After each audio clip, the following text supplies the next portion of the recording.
다 함께 사도신경으로 신앙 고백하시겠습니다. 전능하사 천지를 만드신 하나님 아버지를 내가 믿사오며 그 외아들 우리 주 예수 그리스도를 믿사오니 이는 성령으로 잉태하사 동정녀 마리아에게 나시고 본디오 빌라도에게 고난을 받으사 십자가에 못 박혀 죽으시고 장사한 지 사흘 만에 죽은 자 가운데서 다시 살아나시며 하늘에 오르사 전능하신 하나님 우편에 앉아 계시다가 저리로서 산 자와 죽은 자를 심판하러 오시리라. 성령을 믿사오며 거룩한 공예와 성도가 서로 교통하는 것과 죄를 사하여 주시는 것과 몸이 다시 사는 것과 영원히 사는 것을 믿사옵나이다. 아멘. 다 함께 찬송가 515장 찬양하시겠습니다.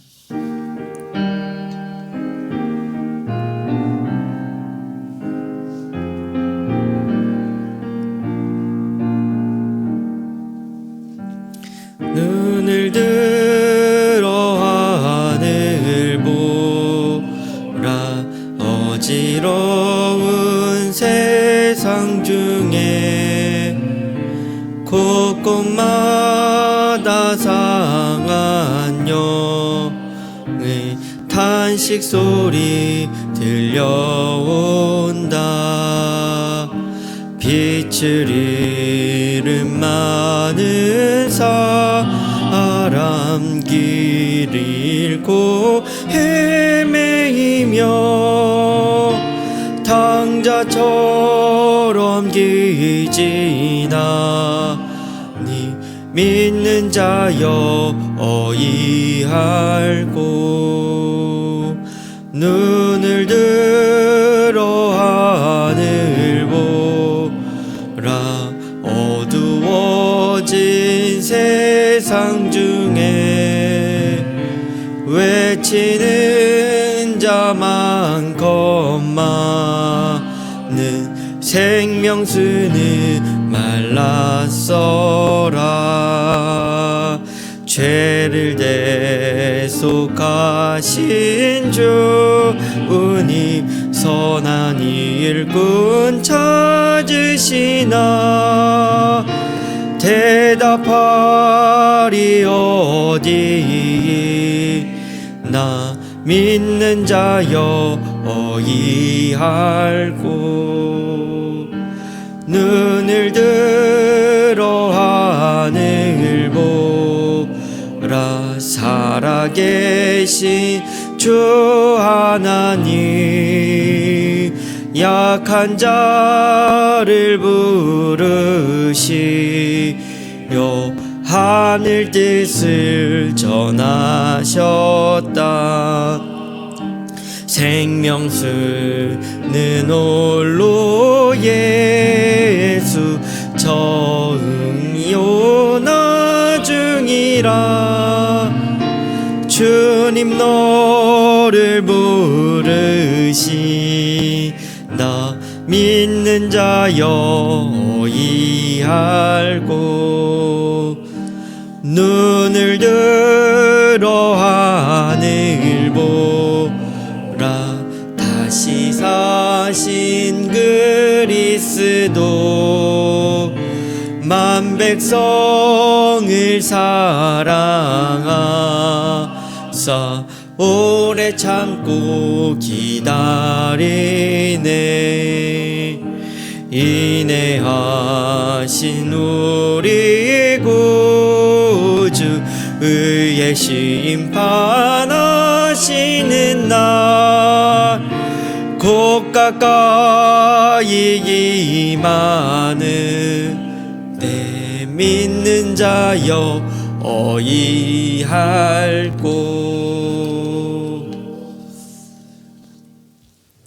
오늘 우리가 나눌 하나님의 말씀은 신명기 26장 1절부터 11절까지의 말씀입니다. 신명기 26장 1절부터 11절까지의 말씀입니다.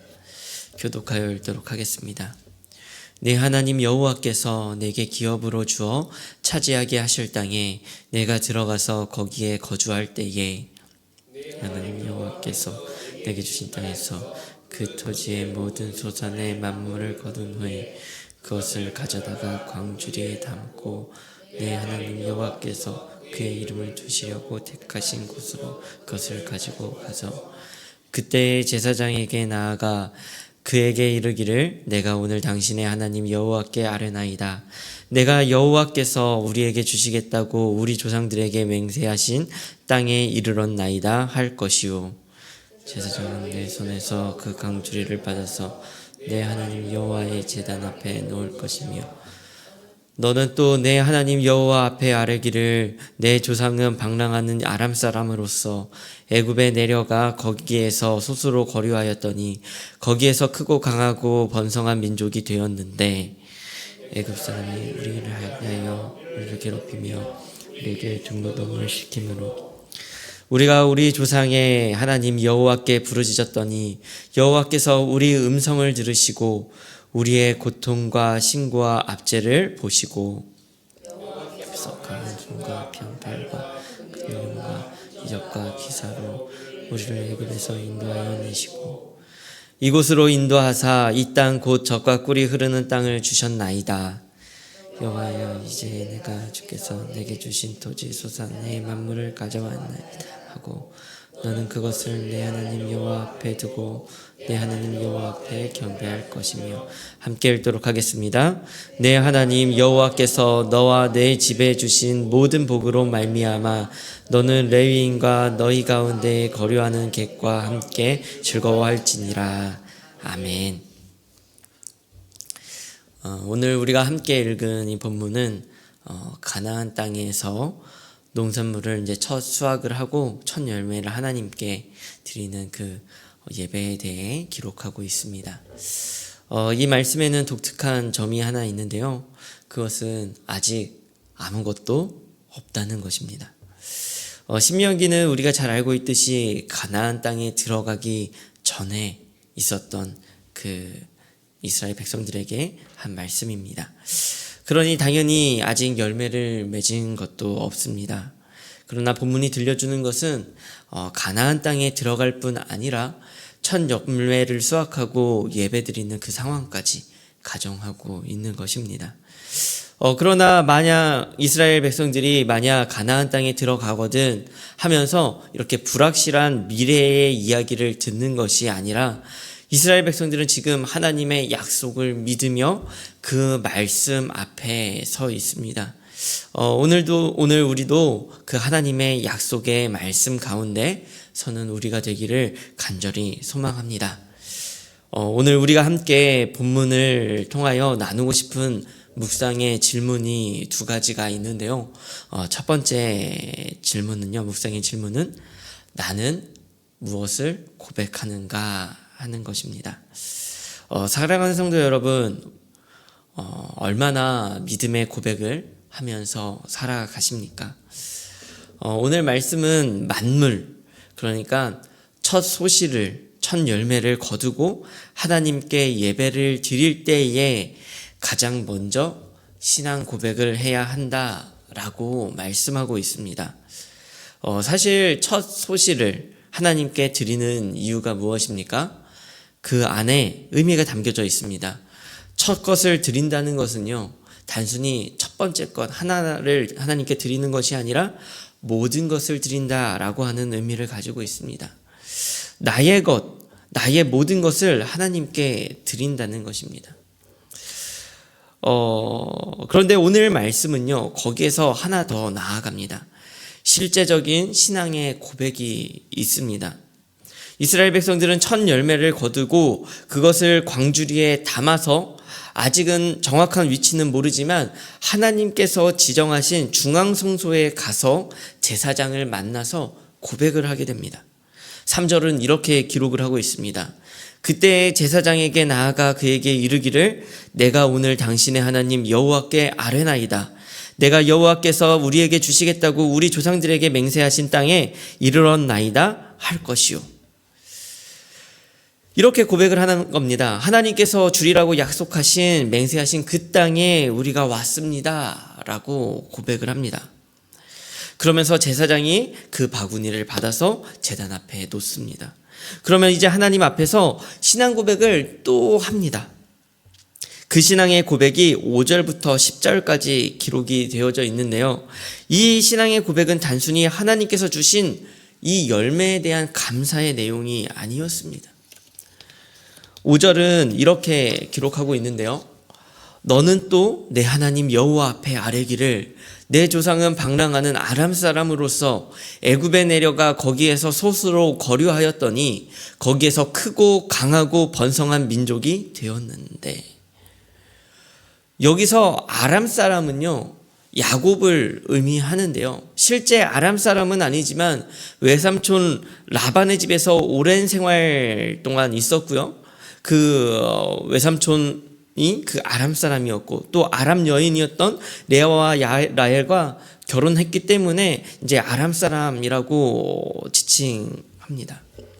야곱이 이집트에 정착하게 된 일부터 애굽에서 그 자손들이 번성하고 중노동하고 그리고 출애굽하여 가나안 땅을 취하게 된 일까지 고백을 하고 있는 것입니다. 이 신앙의 고백은 단순히 소출에 대한 감사가 아니었습니다. 내가 어떻게 이 자리에 서 있는지에 대한 고백이었어요. 자신의 삶과 존재에 대한 고백이었습니다. 단순히 소출을 얻고 내가 가진 것, 나의 소유가 부유함이 하나님의 것입니다 라는 고백을 넘어서 나의 삶, 나의 존재, 지금까지 걸어온 모든 그 길과 역사가 하나님께서 인도하신 것입니다 라고 고백하는 것이에요. 여기서 본문을 통하여 함께 나누고 싶은 묵상의 질문 두 번째가 있는데요. 나는 왜 고백하는가라는 것입니다. 이스라엘 백성들이 고백하는 이 고백이요, 사실 굉장히 독특할 수밖에 없습니다. 왜냐하면 이들은 출애굽 2세대이기 때문이에요. 사실 야곱을 본 적도 없고 애굽에서 노예 생활을 하지도 않았습니다. 처음 부분에서 간략하게 나누었는데요. 본장에는 가정이 들어가 있어요. 그게 무엇입니까? 아직 가나안 땅을 점령한 상태가 아니라는 거예요. 또한 재미있는 것은 하나님께서 주시겠다라고 약속하신 땅은요, 그냥 하늘에서 뚝 떨어지는 것이 아니라 점령해야 할 땅입니다. 사실상 나의 노력이 들어가고 내 피가 들어가야 합니다. 그리고 아직 그 열매를 거두지도 않았습니다. 땅을 취하지도 않았습니다. 그런데 어떻게 고백할 수 있는 것입니까? 그것은 하나님의 약속을 믿으며 그 약속을 성취하시는 그 하나님을 믿으며 고백하는 것입니다. 그들이 하는 이 고백이요, 어떤 의미가 있는 것입니까? 아직 요단강 물도 건너지 않았고요, 요단강 물도 멈추지 않았습니다.